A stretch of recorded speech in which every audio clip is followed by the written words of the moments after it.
Imagine you are 6 years old. You don't fully understand what a country is yet. You know your bedroom. You know your mother's perfume. You know the sound of your father's voice on the days he is well and the silence on the days he is not. You have dolls. You have a favorite corner of the palace where the light falls just right in the afternoon. And then one morning, men in foreign clothes arrive and everything you know ends. You are dressed in blue velvet stitched with gold. A crown is placed on your head. It is heavy, heavier than anything you have ever held. Someone takes your hand and walks you to an altar. Beside you stands a man. He is 29 years old. He is a king. He is about to become your husband. You are not asked how you feel. You are not asked anything at all. You are 6. Feelings are not the point. You are not the point. You are a signature on a peace treaty, a ribbon tied around a political agreement between two kingdoms too tired to keep fighting. You cry on your wedding day. The adults around you smile and carry on. This is not a fairy tale.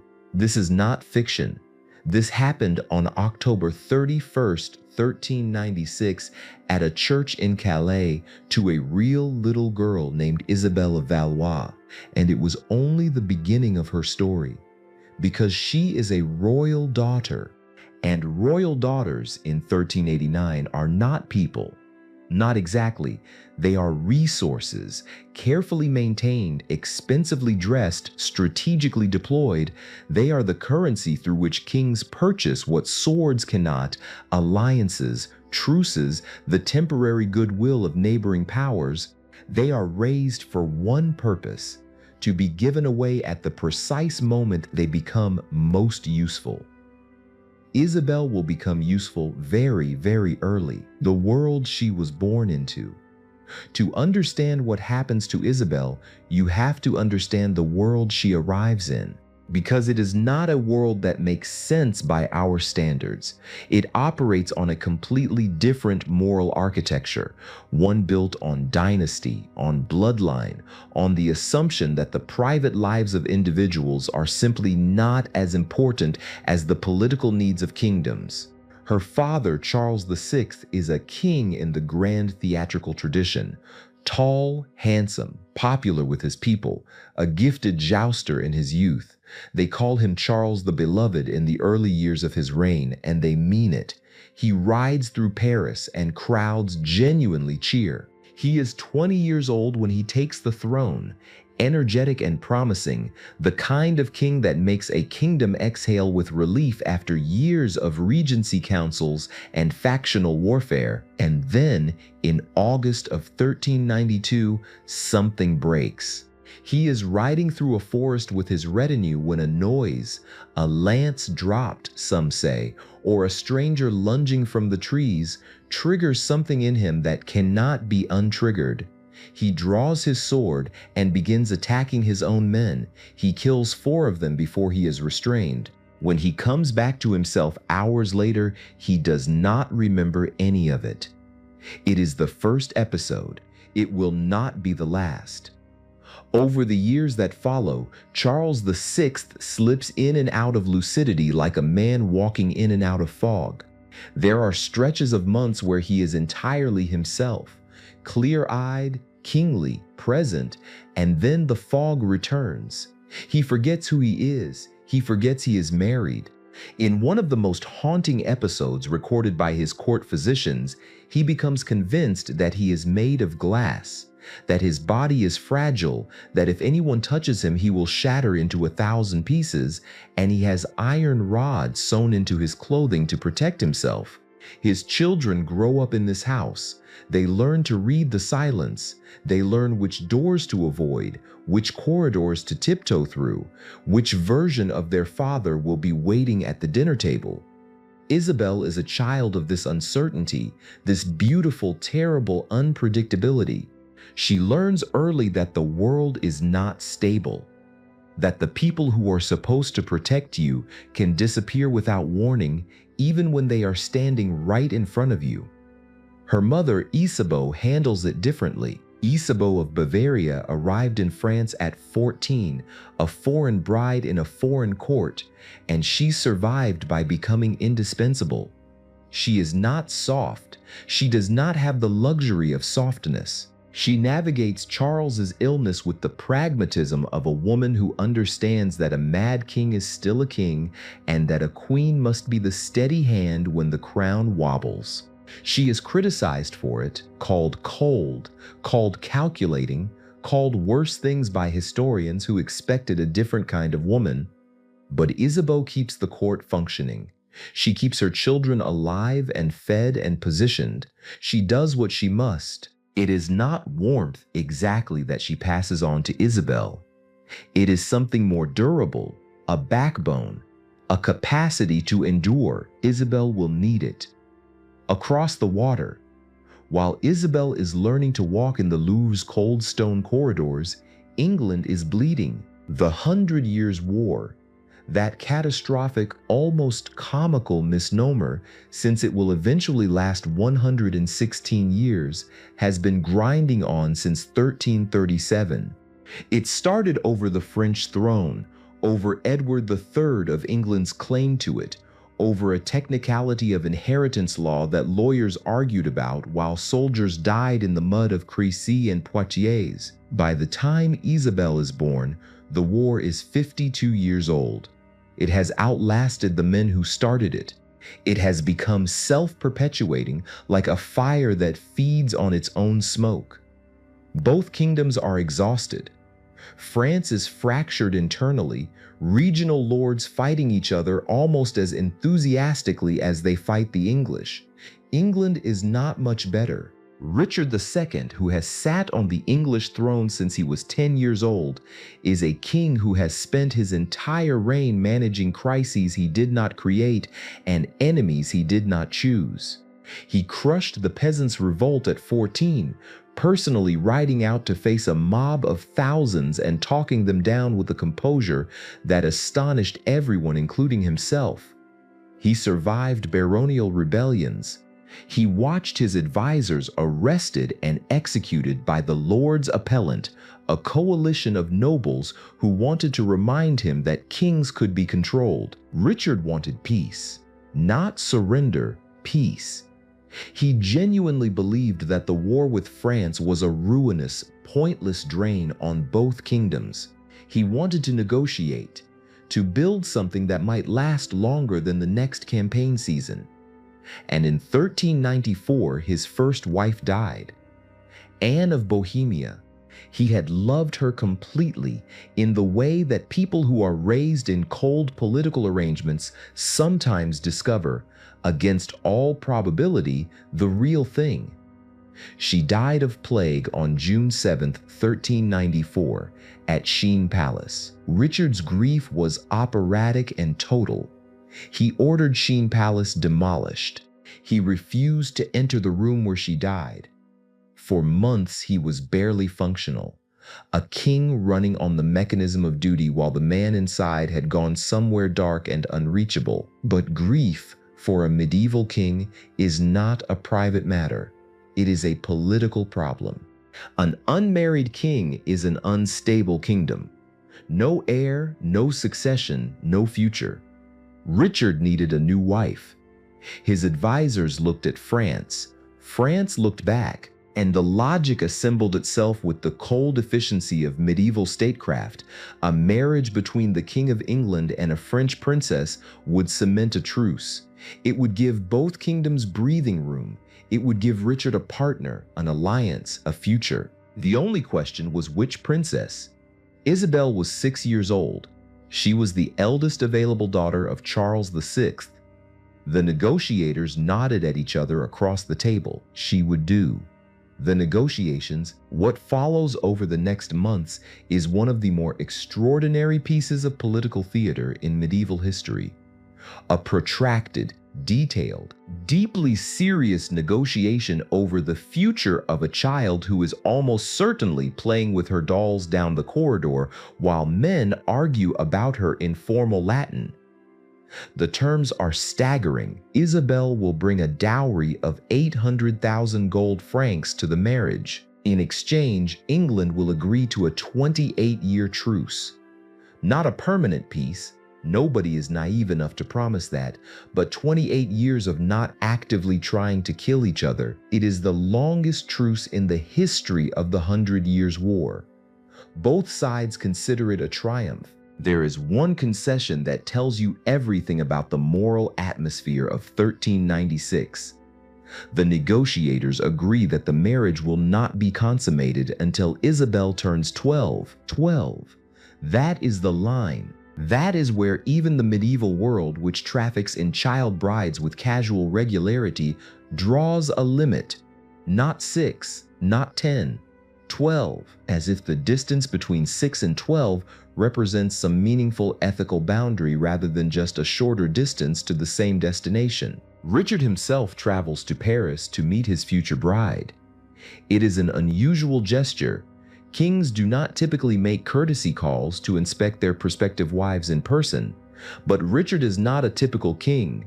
He meets Isabel in the French court, this small girl with dark eyes and the careful posture of a child who has grown up around royalty. He speaks with her, he watches her. He is, according to the accounts that survive, genuinely charmed. When critics back in England raise the obvious objection that she is 6 years old, Richard delivers his famous response.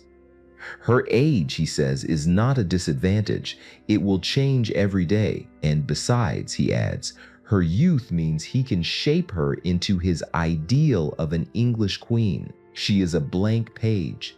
He can write on her whatever he needs. He means it kindly. That is perhaps the most disturbing part. He genuinely believes he is saying something reassuring. Isabel's own response to meeting Richard is also recorded. She tells the English visitors that she is happy to be Queen of England.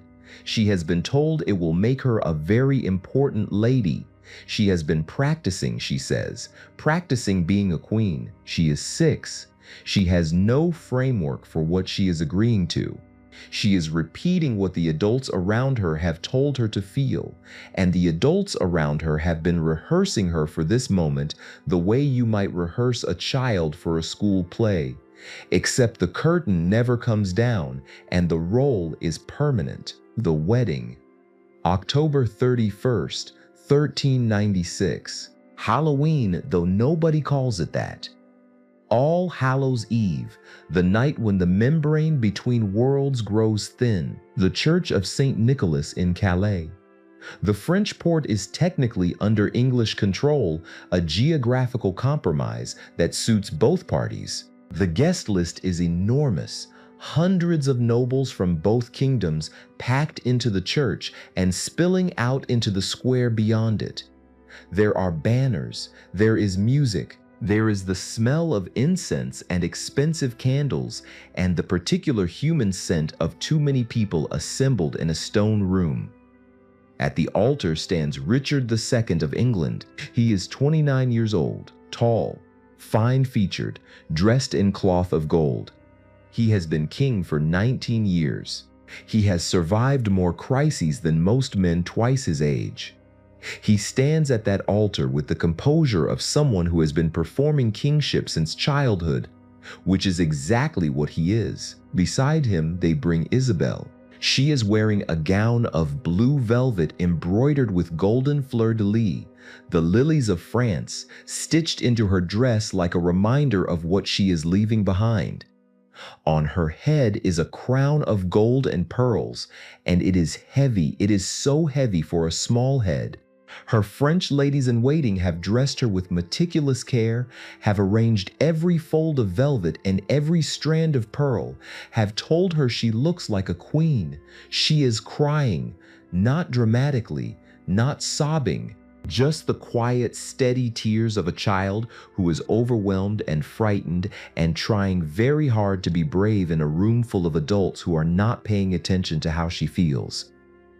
The ceremony proceeds around her tears. The vows are said, vows she almost certainly does not fully understand, in a language she is only beginning to learn. The ring is placed on her finger, and it is done. She is Queen of England. She is 6 years old, and she is Queen of England, and she is crying, and no one stops the ceremony to ask if she is all right. London. The royal procession moves toward London, and London comes out to meet it. The crowds are unlike anything the city has seen in years. People pour out of their houses, their shops, their taverns. They climb onto walls and rooftops and each other. They line every street from the gates to the palace. Thousands of faces turn toward this procession, craning for a glimpse of their new queen. There is something almost feverish about it. A city desperate for something to celebrate, for some signal that the future might be brighter than the recent past. On London Bridge, the crowd is so dense that people cannot move. They press against each other, against the railings, against nothing. Several of them are crushed to death. Just crushed by the weight of other bodies, by the simple physics of too many people in too small a space, all of them trying to see a 7-year-old girl in a procession. Isabel rides through it all. She sits straight. She has learned already the queenly posture. She looks out at this enormous, heaving, cheering crowd that belongs to her now, this city that is hers in theory, in the way that everything is hers in theory, and what she thinks nobody records. On January 8th, 1397, she is crowned at Westminster Abbey.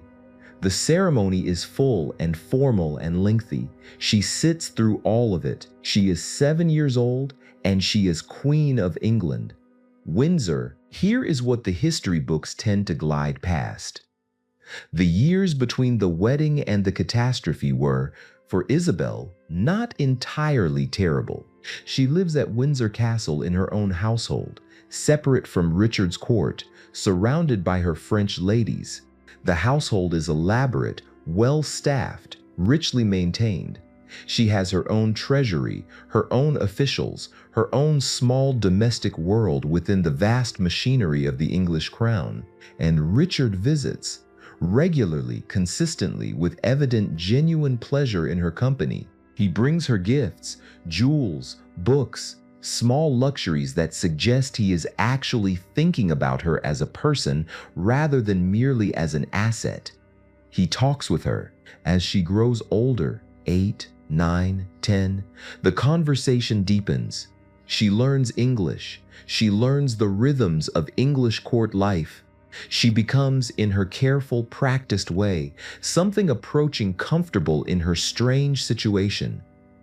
The marriage is not consummated. There is no indication Richard ever pressures her toward it, even as she approaches the agreed threshold age. There is instead something that contemporary observers and later historians have struggled to categorize. A friendship, perhaps, an affection, across the impossible gulf of age and power and circumstance. Something human grows between them. She calls him her dear lord. He calls her his dear companion. These are formal terms, yes, the language of medieval court correspondence, but they appear consistently, warmly, in letters and records, and there is no obvious reason to believe they are entirely hollow.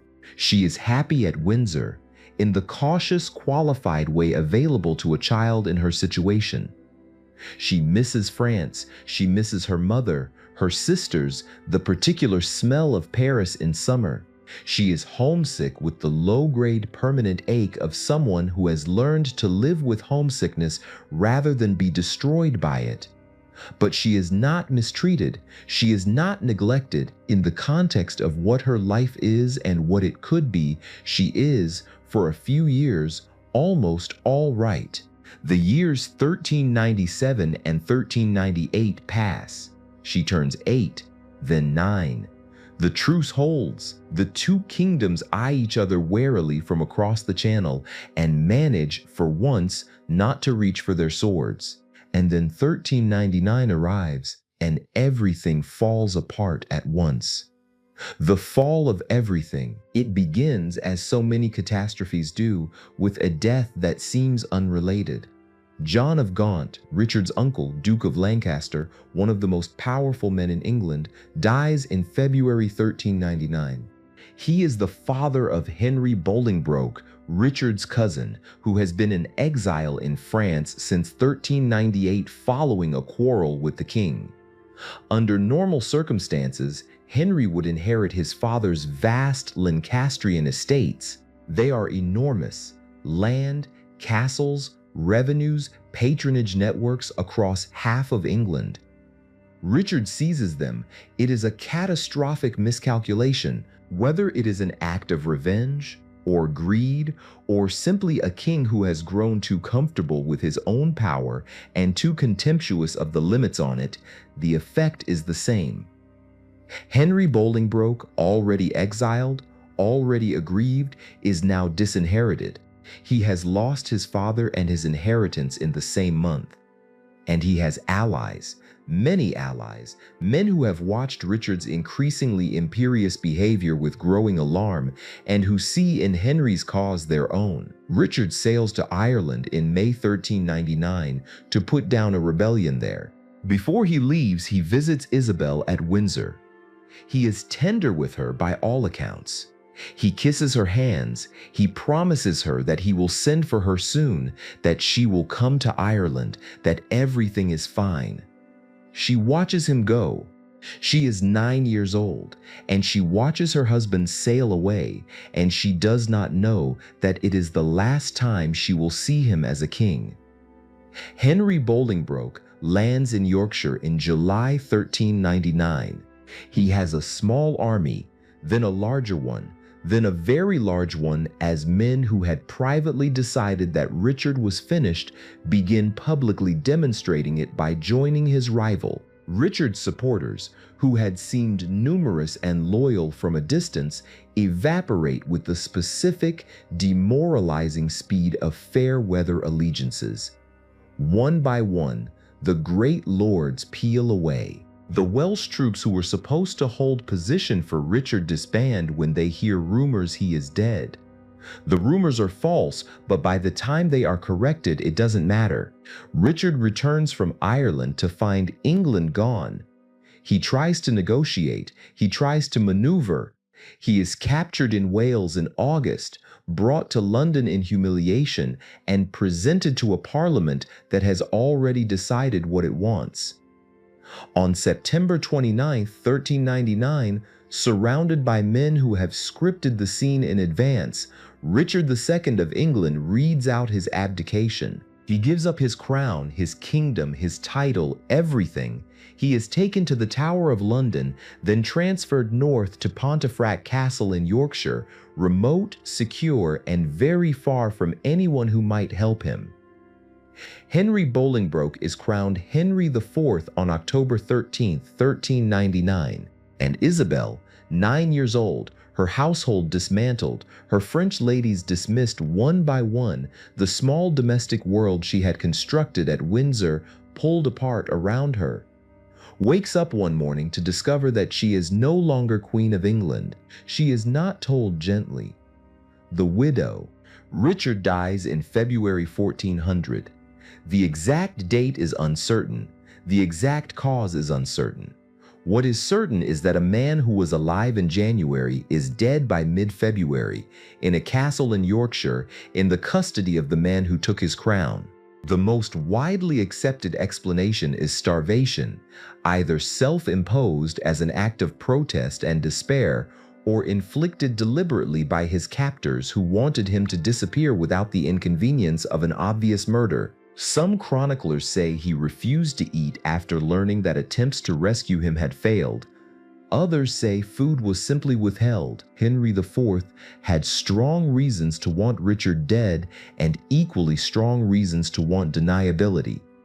The truth went into the ground with Richard. In France, when the news reached the court, there was outrage. A former Queen of England, even a deposed one, even a child, deserved to be returned to her family. The French king demanded Isabel back immediately. Henry IV said no. He confined her to Sonning, a comfortable manor on the Thames. Comfortable in the way that a cage can be comfortable, well-furnished, adequately staffed, entirely without exits. He was not cruel to her in any direct sense. He was simply holding her because she was still valuable, because a French princess with a valid claim to sympathy and a connection to the English crown was not something you released without extracting maximum value first. His proposal was straightforward. Isabel should marry his son, Henry of Monmouth. 13 years old, the future Henry V, the boy who would one day stand at Agincourt and reshape the world. It was, from a purely political standpoint, an elegant solution. The French connection would be maintained. The potential grievance would be neutralized. Everyone would benefit. Isabel said no. She was 10 years old. She was in a foreign country. Her husband was dead in circumstances nobody would fully explain to her. Her father was an ocean away and increasingly lost to his madness. Her mother was managing the French court with one hand and her own complicated reputation with the other. Isabel had no army, no treasury, no powerful friends within reach. She had nothing except her own refusal, and she refused. She refused once, clearly. Henry asked again. She refused again. She mourned Richard, openly, deliberately, in the full sight of the English court, in a way that made her position unmistakable. She was not available. She was not willing. She was a widow, and she intended to be treated as one. She was 10 years old, and she drew a line, and she held it. Henry IV, faced with a child who would not bend, eventually calculated that the political cost of holding her outweighed the benefit. In 1401, he agreed to send her back to France, but not her dowry. The 800,000 gold francs, or what remained of it, stayed in English hands. She had come to England as a queen with a fortune. She left as a girl with nothing but the clothes on her back and whatever dignity she had managed to keep intact through 2 years of captivity and political pressure. The boat that carried her across the channel took her away from everything she had known for 5 years: the English countryside, the stone corridors of Windsor, the language she had learned in exile, the ghost of a marriage that had been strange and sad and, in its own limited way, kind. She was 11 years old. She was going home to a home that no longer quite recognized her. France again. France had changed while she was away, or perhaps she had changed and France had stayed the same, and the gap between them was the measure of everything she had lost. Her father was worse. The episodes of madness had grown longer, deeper, more frightening.